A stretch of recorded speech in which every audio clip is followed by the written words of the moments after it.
Hi, Drill Masters Elite Community. This is Coach JT again. I've got another expert interview for you, and I'm excited to talk with Chad Alexander today. He's a fitness and weight loss expert, and he's going to talk to us first a little bit about his journey, why he's doing this, and how he got here, and why we should trust him.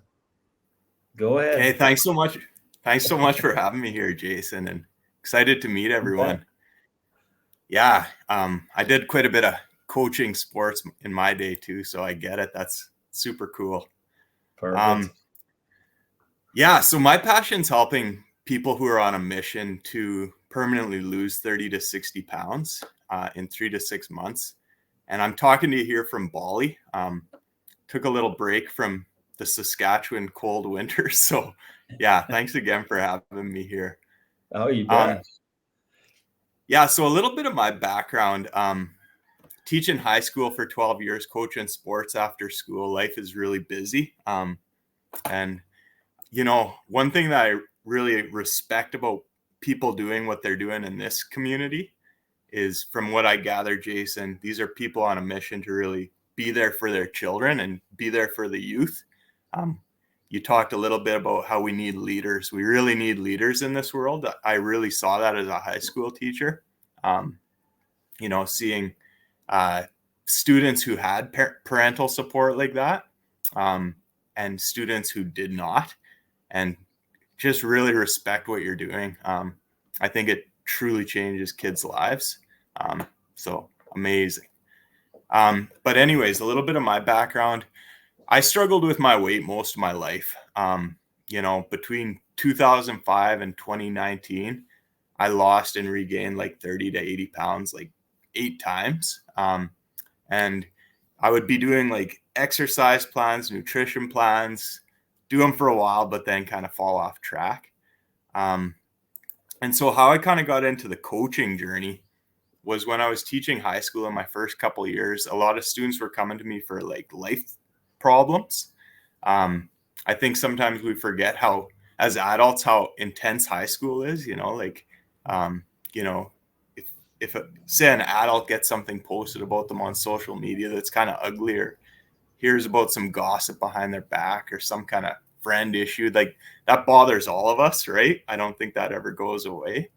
And so that's kind of how I got into coaching. Was I realized I needed that support to learn. And so I jumped into some mindset and emotional mastery coaching through like the Tony Robbins Institute, so that I could help these kids deal with their anxiety and their confidence, so they could kind of show up there. Then they'd perform better in the classroom. And I noticed then in 2019, I did my master's in leadership, and I started coaching teachers. And I thought it was going to be all about instructional techniques and stuff like that, but turns out the pressures of life impact teachers too, right, as adults. So kind of applying that.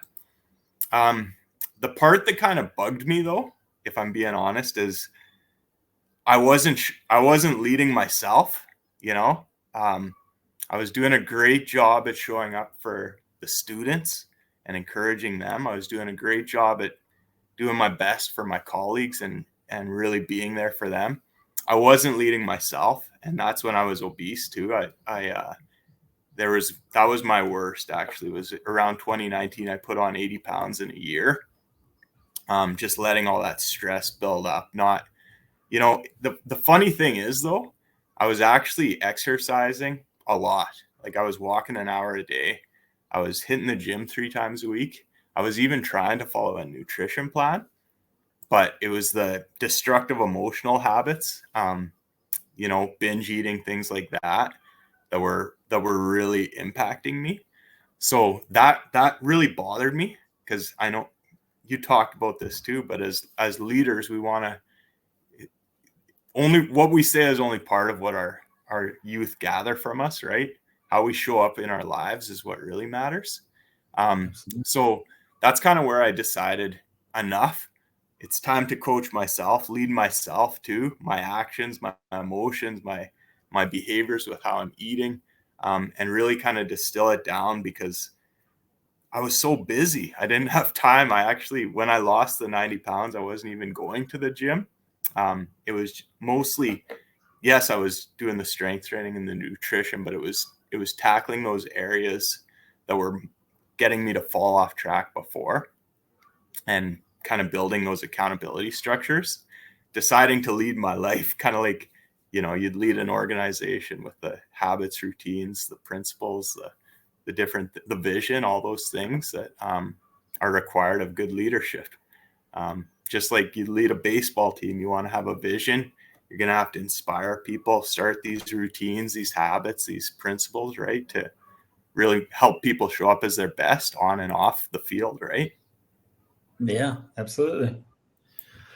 This is really cool, Chad. And this is even actually a lot more into the mindset part of things, where this site here is specifically built around that part of it, right? One of my favorite quotes is in the community. It was by Yogi Berra, and he said, "Baseball is 100% mental and 10% physical." Right? Because if you're not there mentally, the physical isn't going to matter. Right? It's not going to mean anything. And what I'm gathering from talking to you for just a few minutes here is that you really had to have a total mindset shift. And when you shifted, tell us what happened after that, because obviously there's no way you need to lose 80 pounds right now just looking at you. Right. Yeah. Yeah, you're right. I lost 90 pounds. I don't know if I mentioned that, but Yeah. um, yeah, so that mindset shift, it's a funny thing. I have read all the self-help books. I got really into the classics. My grandpa and I were big into those. That's how I got started in university, struggling as a student. And so visualization was a big part for me. I was visualizing my goal, how I wanted to show up, my health and all these things. The funny thing that happened though was, I don't know if you've ever experienced it. It actually started to cause me anxiety.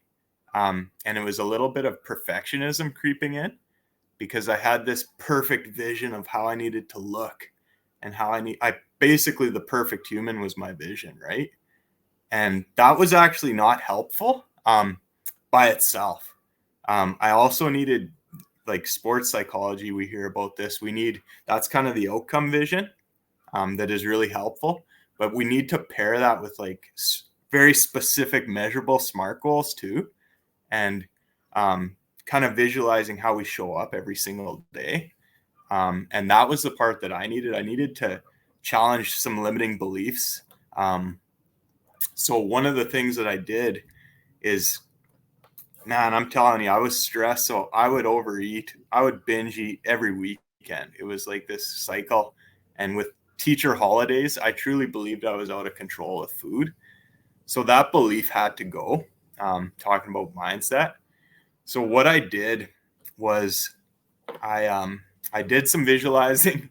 I recalled some past successes, like, you know, um, very Okay. classic sports psychology technique, get yourself in kind of a peak state. And so I would do that. And then I set myself a challenge for 7 days. I said, I need to prove to myself that I'm not going to binge eat through action. And I said, like, I didn't think I could do it. I gave myself some ice cream though. I made out a nutrition plan. I said, I'm going to have ice cream every day. I'm not going to deprive myself and make myself be perfect. So I get ice cream every day, but it's going to follow a plan. I'm going to hit like a macronutrient plan, protein, carbs, fats. 88, like 80 to 90% is going to be healthy, but I'm going to have some treats every day.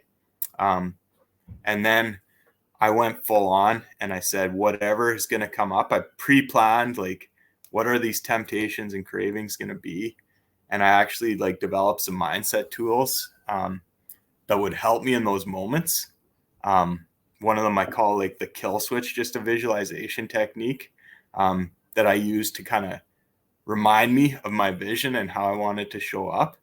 And when I made it through that 7 days, then I had the belief that I did have control over food. So that was a really big part of it, honestly. Okay. From there, momentum built. Yeah, that's awesome. That's awesome, Chad. And when you're talking about the goals, I like to teach my kids when they're out there. And this was taught to me by one of my mentors, that you have the end goal, right? That's the one that's really far out here. And then you have these. And if you picture that, when I'm drawing it on a whiteboard, I'm drawing a wall, and that's my end goal. There's a big target on it. That's where I'm shooting. And then I have these sort of see-through walls that have writing on them, this goal here and this goal here and this goal here. And the big one at the very beginning, you can't measure because it's so big and so far out, right? It's hard to track that. But as long as you hit these little goals on the way, that one becomes a natural unfoldment or a natural uh, evolution of your development, right? So you will hit that goal as long as you continue to stay on track and hit your little mini goals. Is that kind of the mindset that you are bringing into this program that you've created here? Yeah, definitely. Yes, that's a huge part of it. Those mini goals, building that momentum. One of my favorite quotes is by James Clear, Atomic Habits. Um, he said something like, I noticed my results had very little to do with the goals I set and everything to do with the systems and habits I followed. So yeah, that's kind of a part I guess I left out, is that one of the things that really changed is in my journey, when how I actually started doing this fitness weight loss coaching, is as a high school teacher, we noticed there was a real need for students um, to get more active. I was teaching at-risk youth, a lot of gang members, a lot of kids that didn't have parental support. Um, so we really noticed that these kids needed some activity, they needed some movement, and so they asked me to teach a class called personal fitness. Um, and so that's when I got certified as like a personal trainer and nutrition certification. And yeah, working with those students was where really starting to build those habits, like you say, those small wins, and helping them own it. Like that's one thing I noticed with my clients is we a lot of us struggle with perfectionism, right? Like we just want that end goal, and so many of us get so hung up on that scale weight, right? It's just like, Yeah. oh, but that's just like a client right now, for example. She was walking with a cane like 4 months ago, and the scale's only gone down like 8 pounds or whatever. But she's walking now for like an hour and a half a day. But it gets in that mindset, at least societal standards kind of get in our mindset that, you have to be this perfect, whatever, have this perfect shape. And it can be really hard to own these little wins along the ways. And yeah, so that's a really important part of it.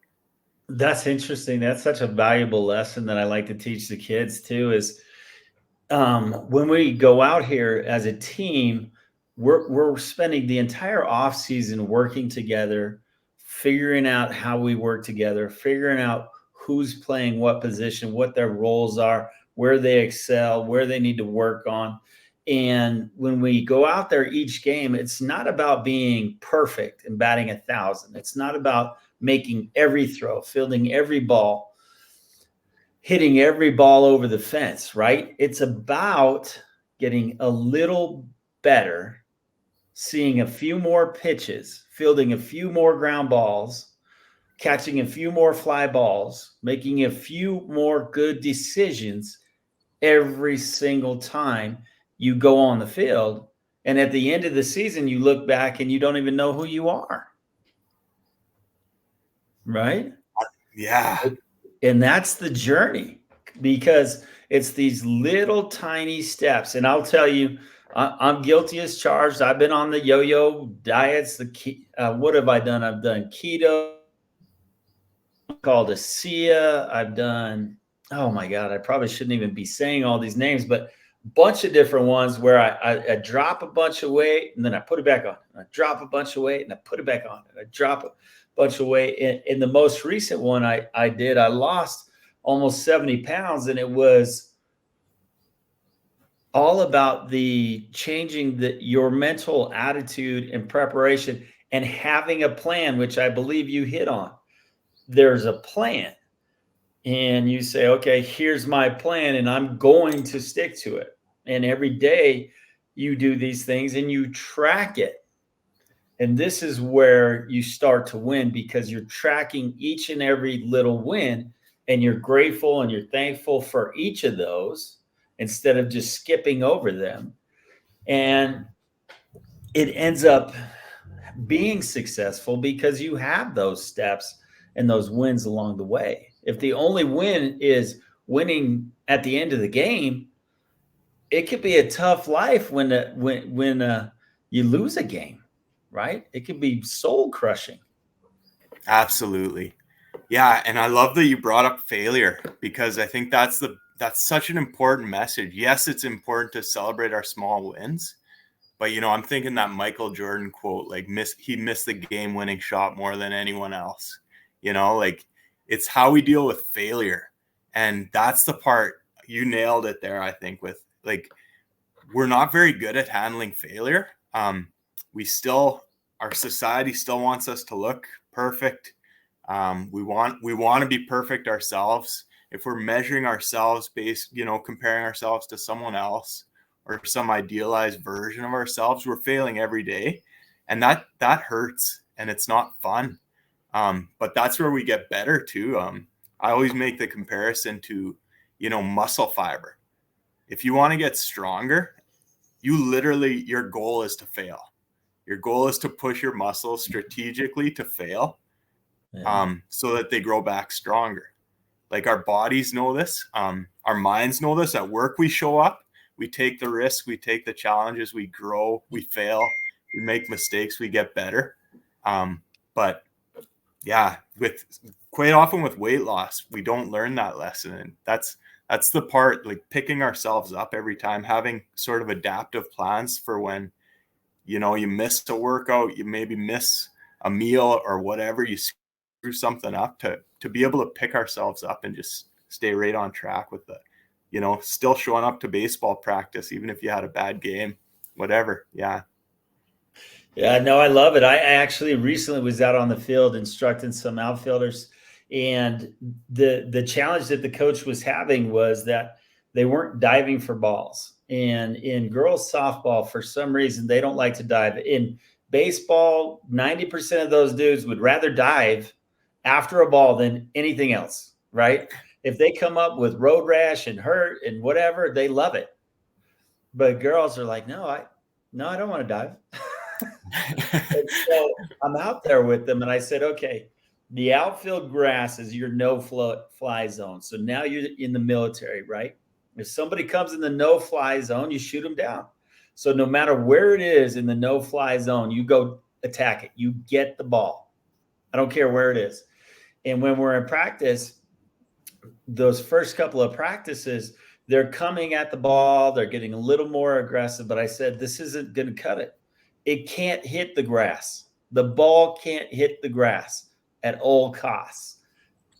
Sacrifice what you need to, run faster than you've ever run before, but the ball can't hit the grass. And when you make that decision before the ball's hit, all of a sudden they're diving and sliding and catching balls and getting to balls instead of letting them drop, a couple feet in front of them.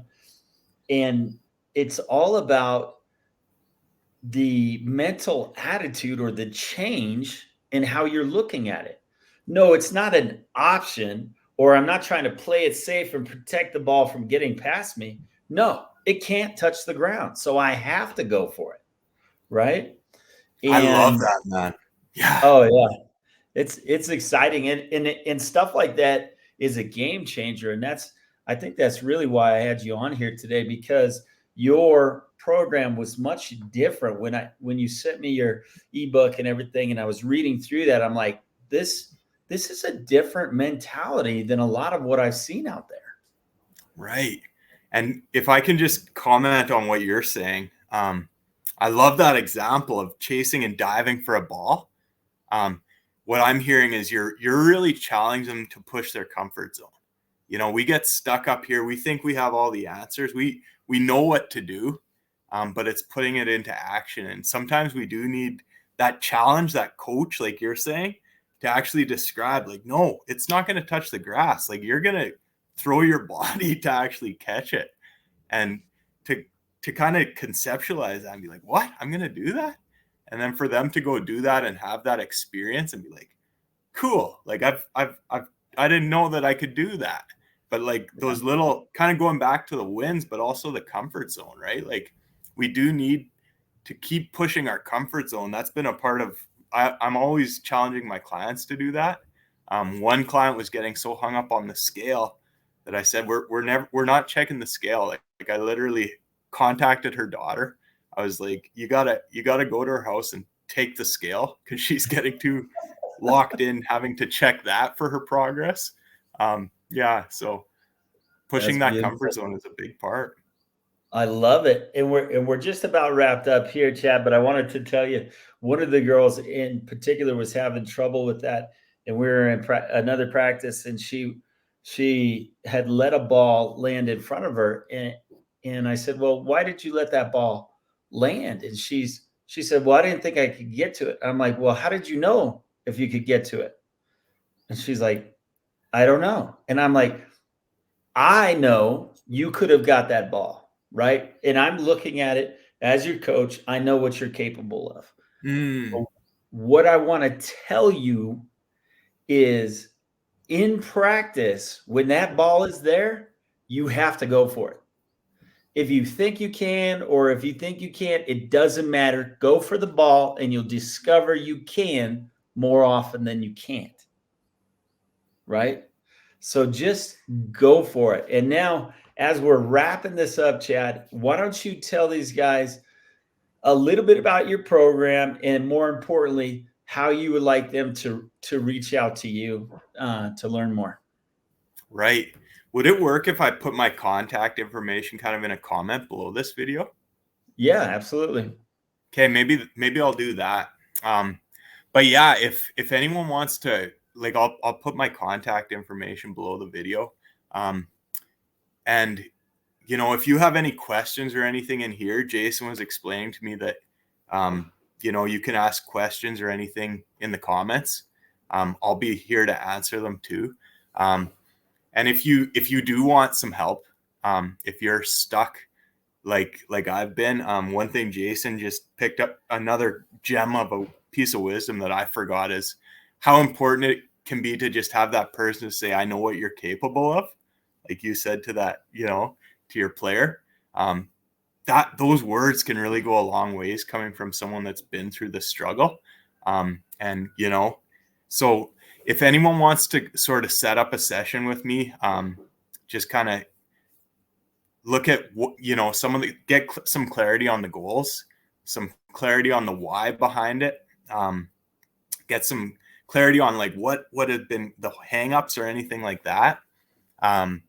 That I'm willing to offer. That's what I always do. It's like a free strategy session, and sometimes people choose to work with me in my program, where we set up all the accountability systems and track their strength gains, their nutrition, all these habits. It's a pretty involved community. I'm checking in with my clients every single day, twice a day often. But yeah, that's something that I love to do. That's one of my favorite parts, is just kind of establishing that relationship with people. So if anyone wants to do that, definitely, I'll put my contact below. That sounds awesome. And just so you know, I will share this in the community, and then you guys will be able to comment below and direct message Chad, and he'll be able to get notified that you're interested in talking to him. And I just want to mention that as I pulled him on here, Chad said this was his interview, and I wanted to publicly say, Chad, great job. Thanks so much, Jason. Really appreciate you having me here. Absolutely. Absolute pleasure. Thanks, Chad. Thank you.